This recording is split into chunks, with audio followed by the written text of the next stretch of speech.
दोस्तों, स्वागत है हमारे चैनल पे टेक्निकल बिट्टू पे।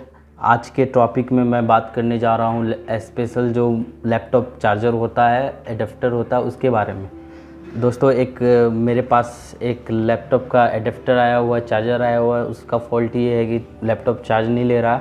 तो आप लोग घर बैठे कैसे ठीक कर सकते हैं या कैसे चेक कर सकते हैं, उसके बारे में मैं बताने जा रहा हूँ। तो सबसे पहले दोस्तों ये देख लीजिए, ये है मल्टीमीटर। ये जो है इलेक्ट्रॉनिक में जितने भी सारे पार्ट्स कंपोनेंट होते हैं उसको चेक करने का एक यंत्र है, डिवाइस है। इसको बोलते हैं डिजिटल मीटर। एक मीटर आता है एनालॉग मीटर जो कांटा वाला होता है। तो दोस्तों ये सबसे अच्छा होता है और मार्केट में 150 रुपये में अवेलेबल हो जाता है, किसी भी दुकान से आप ले सकते हैं। तो ये मल्टीमीटर को आप जो है, वैसे मैं एक वीडियो डालूंगा स्पेशल मल्टीमीटर के बारे में, मल्टीमीटर को कैसे यूज करा जाता है, तो वो वीडियो आप लोग देख लीजिएगा। स्पेशल मैं चेक करने जा रहा हूँ एडेप्टर को जो है दोस्तों, पहले आपको जो है बोर्ड में लगाना है। बोर्ड में लगा के देखिए, इसको मैं बोर्ड में लगा दिया। बोर्ड में लगाने के बाद दोस्तों यहाँ पे देखिए, ये आपको वोल्ट का चिन्ह दिखा रहा है, ये है डीसी। ओके, ये डीसी लेवल है। इसको मैं क्या करूँगा, या 200 पे या 20 पे 200 पे सेट करके, ये इसका जो पिन होता है, ये आपको कनेक्टर पिन बोला जाता है। लैपटॉप का कनेक्टर पिन ये लैपटॉप में लगता है। तो उसको जो मैं ये दो देखिए, ये है रेड प्रूफ, ये है ब्लैक प्रूफ। उसको मैं एक अंदर लगाऊंगा। अंदर लगाने के बाद जो है, अंदर ऐसे सेट कर दिया। उसके बाद बाहर में जो ग्राउंड है, इसका ग्राउंड पे सेट करूंगा। मेरे देखिए मीटर कुछ नहीं दिखा रहा। अगर ये सही रहता, जो सप्लाई लैपटॉप को मिलता है 16 वोल्ट या 20 वोल्ट के करीब, आपको यहाँ पे शो करता। तो समझ गए दोस्तों। तो यहाँ पे आपको जैसे शो करता वोल्ट, तो आपको लगता है कि मतलब आपका जो चार्जर है, एडेप्टर है, वो बिल्कुल सही है। पर यहाँ पे फॉल्ट है। तो उसके लिए मैं फिर एक और स्टेप दिखा रहा हूँ। इसको ऑफ़ कर देना है मीटर को ऑफ़ करने के बाद आपको ये जो केबल दिखा रहा है, पावर केबल, ये चार्जर का पावर केबल है। देख लीजिए आप, यहाँ से पावर एडेप्टर में जाता है। ये आपका पावर केबल है चार्जर का। तो उसको चेक करना है। आप यहाँ पे ये वोल्ट दिखा रहा है, ये एसी चेक करने का है। ठीक है। तो घरेलू बिजली जो होता है, आपको चेक करने के लिए 750 पे सेट करना होगा। 750 पे सेट करना होगा। तो आपको बता देगा कि यहाँ पे डीसी एसी सप्लाई आ रहा है कि नहीं। तो मैं चेक करता हूँ और इसके दोनों प्रूफ्स को मैं चेक करूँगा। इसमें देखिए आपको 3 वो दिया हुआ है। ये ठंडा गर्म होता है, ये जो ये होता है। तो इसको जो है मैं चेक करूँगा। इसको जो चेक करूँगा, इसका दोनों प्रूफ्स पे जो है, ये ऐसे कॉमन होता है। कॉमन इसका कोई काम नहीं होता है, ऐसे कॉमन दिया जाता है। तो इसको दोनों प्रूफ को मैं इसके दोनों इसमें सेट करूँगा। सेट करने के बाद यहाँ पे देखिए, अगर सही होगा तो मान सप्लाई करेगा, मान शो करेगा मीटर। अगर ख़राब होगा तो मेरा ये पावर केबल भी ख़राब है। तो देखिए दोस्तों, यहाँ पर देखिए शो कर रहा है। ये जो है, इसका मतलब कि पावर केबल सही है। तो फॉल्ट हमारे एडेप्टर में है।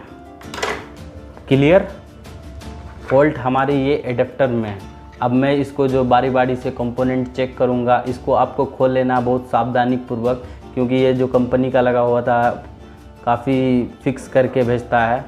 बहुत हार्ड होता है, जो नॉर्मल आदमी से खुलता नहीं है। तो उसको आपको सावधानी पूर्वक खोल लेना है। और खोलने के बाद ये देखिए, हम पहले से खोले हुए हैं, हम आपको दिखा देते हैं।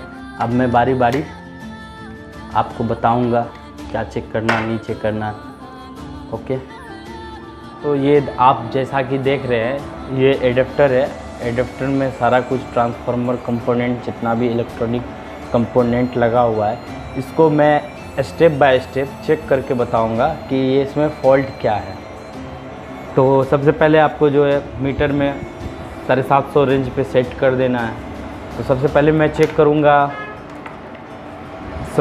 चेक करूंगा कनेक्टर को, जो कि पावर केबल से जो टचअप होता है। जिसका टच होता है। तो ये कनेक्टर को चेक करने के लिए 750 पे सेट करना है और उसके बाद चेक करके देखना है कि मेरा कनेक्टर सही है कि नहीं। तो जैसा कि आप लोग देख रहे हैं,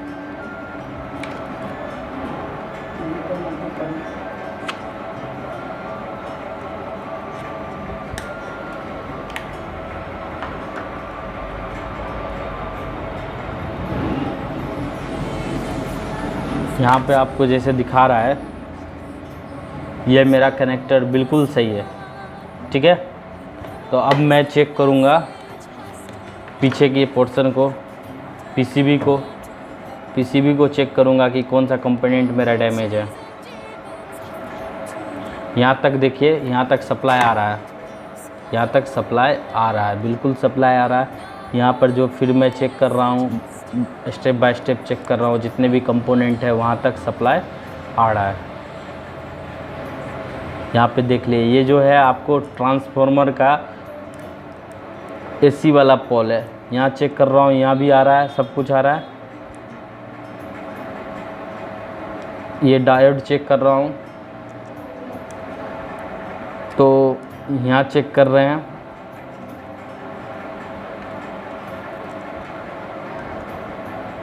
यहाँ पे ट्रांसफार्मर का डीसी वाला सप्लाई है। तो देखिए यहाँ पे सप्लाई यहाँ तक तो आ रहा था, पर यहाँ से सप्लाई नहीं जा रहा है। तो इसका फॉल्ट पकड़ा गया है, हम आपको बता देते हैं। इसका फॉल्ट जो है ट्रांसफार्मर से फॉल्ट है। ये ट्रांसफार्मर है, देख लीजिए ट्रांसफार्मर कैसे वर्क करता है, मैं शॉर्ट में बताऊंगा। तो ट्रांसफार्मर वर्क करता है जैसे, ये आपको हो गया ट्रांसफार्मर, मान के चलिए ये ट्रांसफार्मर है फॉर एग्जांपल। तो दोस्तों इसका जो एक भाग होता है एसी, इनपुट करता है, और दूसरा भाग होता है डीसी, वो आउटपुट करता है। तो डीसी आउटपुट करेगा तभी जाके वो मेरे कनेक्टर में आएगा, जिसके कारण लैपटॉप मेरा चार्ज होगा। ये जो एसी वाला पोर्शन है, यहाँ तक करंट आ रहा है, करंट आ रहा है, पर डीसी का जो है सप्लाई वो नहीं दे रहा है। तो इसका मतलब 110% इसका जो है ट्रांसफार्मर ख़राब हो गया। ये ट्रांसफार्मर देख रहे हैं आप, ये ख़राब हो गया। इसको सेम जो है अगर किसी पीसीबी से मिल जाए तो उसको खोल के एसएमडी की सहायता से आप खोल के चेंज कर सकते हैं, या नहीं तो आप मार्केट से दोबारा नंबर देख के ट्रांसफार्मर लगा सकते हैं। तो आपको बता दिए शॉर्टकट में, ट्रांसफार्मर जो होता है, ट्रांसफार्मर जो है उसका मेन काम है एसी से डीसी, मतलब वो एक दूसरे को चेंज करता है, एसी टू डीसी। तो ये मेन काम है। ये जो है यहाँ तक उसका सप्लाई पूरा आ रहा है, यहाँ तक सप्लाई पूरा आ रहा है एसी तक, पर डीसी का सप्लाई जो है, डीसी का सप्लाई नहीं दे रहा है। इसका मतलब 110% क्लियर हो चुका है कि ये इसमें मेरा पीसीबी में सिर्फ ट्रांसफार्मर ही ख़राब है। तो thanks for watching this video, thank you so much.